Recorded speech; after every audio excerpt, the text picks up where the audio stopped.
Father John was just joking before that I've got to come a little bit closer tonight for my homily. We're celebrating the greatest night in the history of the universe tonight. It's a wonderful celebration, a wonderful liturgy that we celebrate. We're celebrating that Jesus is risen.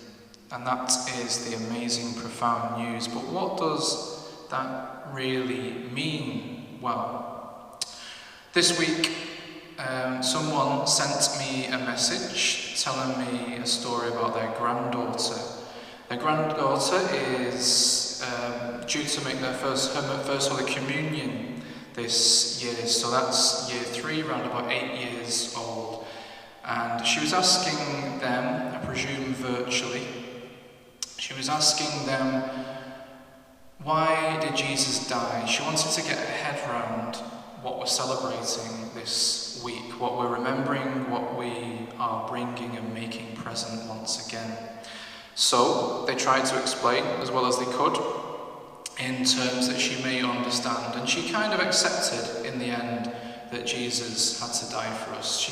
Even an 8-year-old could understand, yeah, we do things wrong, we're not fulfilling our potential as human beings, we make mistakes and we do things wrong, so we need that salvation that Jesus earned for us on the cross. She could get her head around that, but then after a few more moments thinking, she said, but why did he rise from the dead then? Why did he come back? What's the point in all that? And again, they tried to explain in terms that were understandable for an 8-year-old in their best way. And in the end, they just gave up and they just said, because he's God, he can just do that. That's what he does. And then she said, well, that's just showing off, isn't it?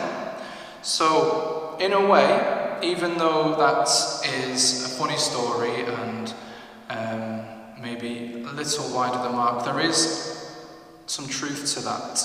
Tonight we're celebrating God showing off to us in a way. He's showing off how much he loves us. Because in the end, if you think about her question and separating those two things, Jesus dying on the cross and Jesus rising from the dead, if we separate those two things, many people have died for other people in the past and sacrificed their lives. We've heard so much about that in the last week, and we can think of so many examples of people copying that love of Jesus, giving your life, laying down your life for your friends, and Jesus doing it for the whole world.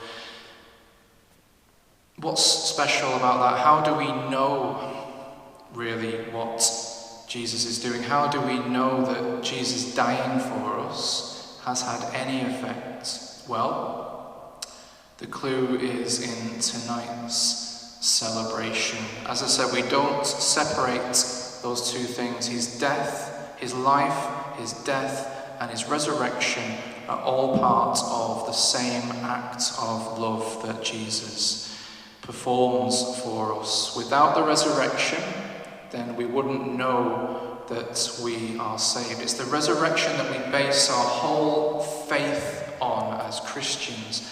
This is the event, Mary Magdalene witnessing Jesus rising from the dead, going to tell all the other disciples, and then that message is passed on and passed on. It's the resurrection that makes Jesus special.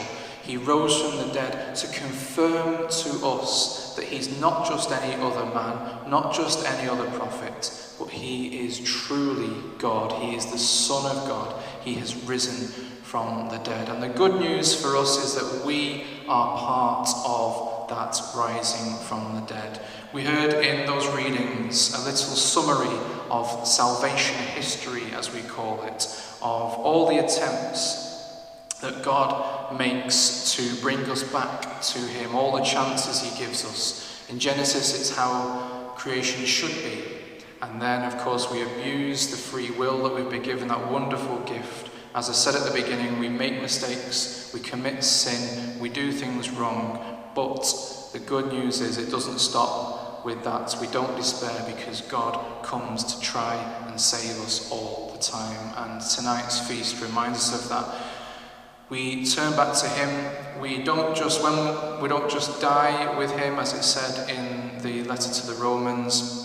We are lifted up with him as well. Jesus came, goes into the depths, the messiness of our world, the brutal execution, and all of that suffering that we have been focusing on. But tonight, it doesn't stay there. He brings us up. He makes us a new creation. He cleanses us with the water. That's why we baptize adults usually on this night. That's why we renew our baptismal promises, those of us who are baptized.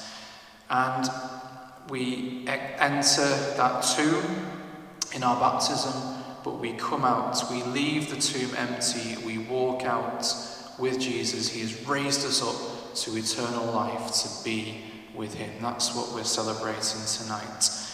And in the next few weeks, we'll learn more and more about what Mary Magdalene did tonight, where she rushed off and told them, spread the news. That's how that good news is passed on. But tonight, let's just bask in that wonderful gift, the fact that we are risen with Jesus. His resurrection shows us his love for us. And in the words of that little girl that I talked about at the beginning, he is showing off his love to us tonight.